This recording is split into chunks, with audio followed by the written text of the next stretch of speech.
be no 15,200 bucks.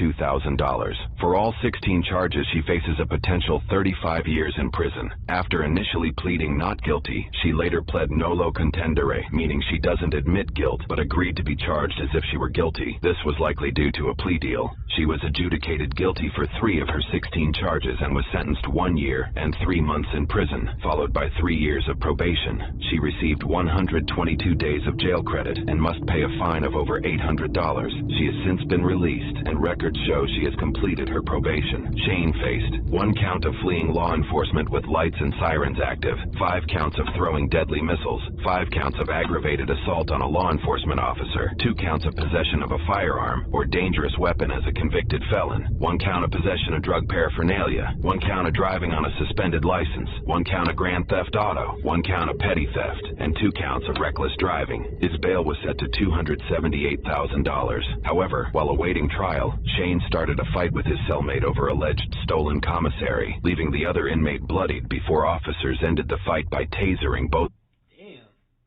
of them. Shane was charged with battery on a detainee, and his bail was revoked. For all 20 charges, he faces 62 years in prison. Like Tammy, after initially pleading not guilty, he later pled nolo contendere, likely due to a plea deal. He was adjudicated guilty for 8 of his 20 charges, and was sentenced to 8 years with fines totaling over $1,000.